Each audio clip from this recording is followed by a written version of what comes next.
Okay, so welcome to this follow-up to the Roland MC500 video I just did the other day. I've gotten some comments and some questions about how these things work, so I thought I'm going to go through some of the details concerning this great sequencer from 1986.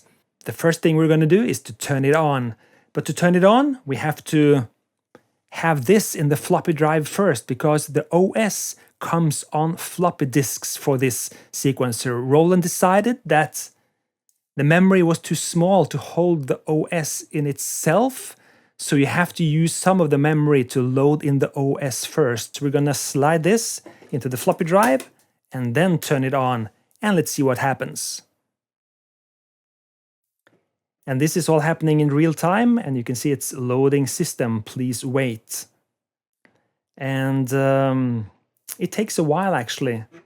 But the good thing about the stock OS for the MC500 and the MC300 that came later is that once loaded into the memory, it stays there, and the OS don't have to constantly read on the disk to access different features or parameters. You can even see here the MRC300 version 1.00 going into the memory here.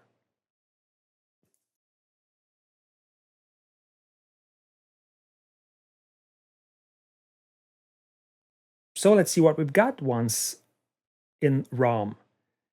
And it defaults to measure 1 in song 1. The tempo is set to 120 BPMs.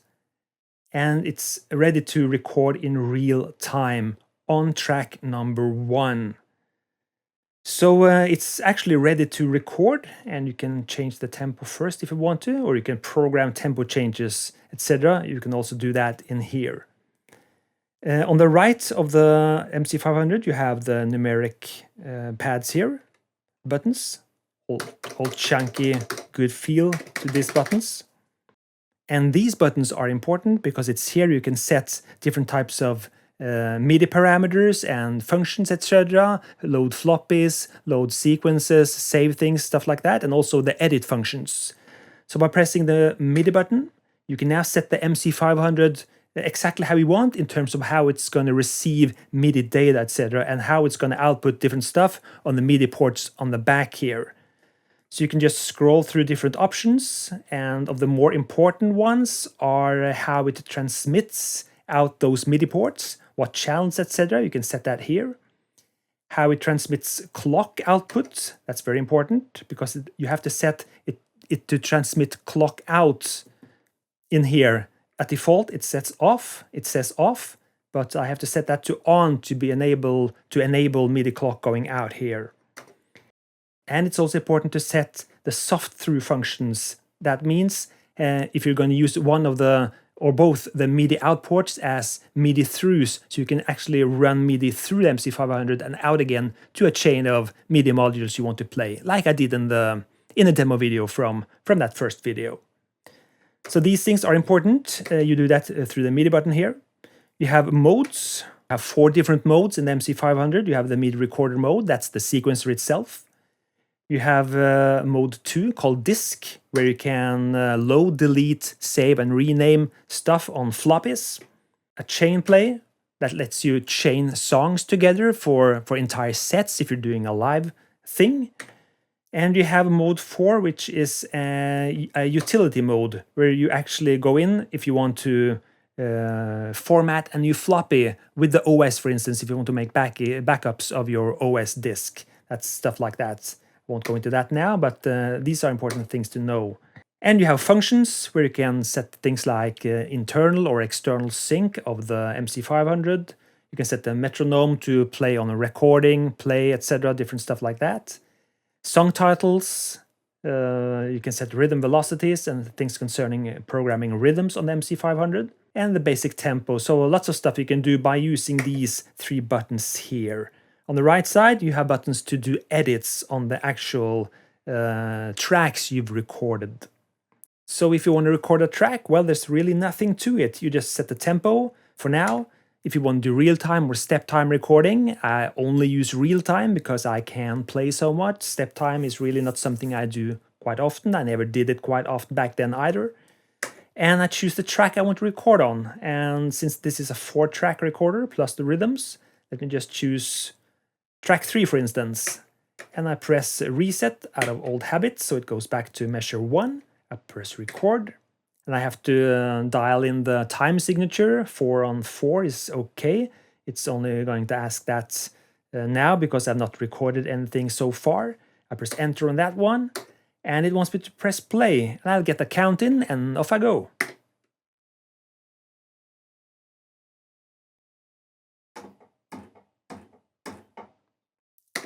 So that's very basic. 1 bar of C4s. That's the C4 key. And you can see the button for the track 3 lights up because I recorded that on track 3. And I'm going to reset that, and I can play that back. But what can I do with this track now? Well, that's where the edits and microscope comes in handy, because I might want to quantize that or copy that part or merge that part, and it's all happening under the edit button. I press edit, and I can erase it. I can delete the measure. I can insert a measure. I can merge measures on tracks.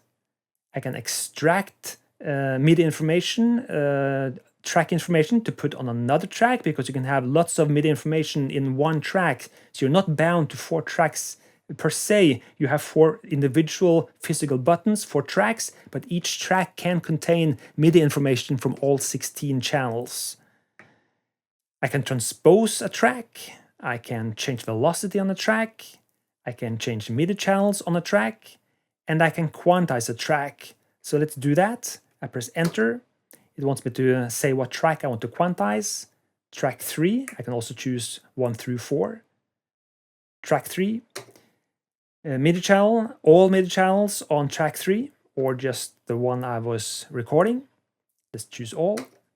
And resolution, well, let's go for 16ths, of course. Often do that in synth-pop. Enter. From measure 1. For how many measures? And I only recorded 2 measures here. I was only just into the second measure, so it'll say 2 measures, so that's fine. Quantize to track. I want to go back to the same track as I recorded originally. That was track 3, but I can quantize to other tracks. Enter. Are you sure? Press rec. Please wait, and it's done. And now that track is quantized.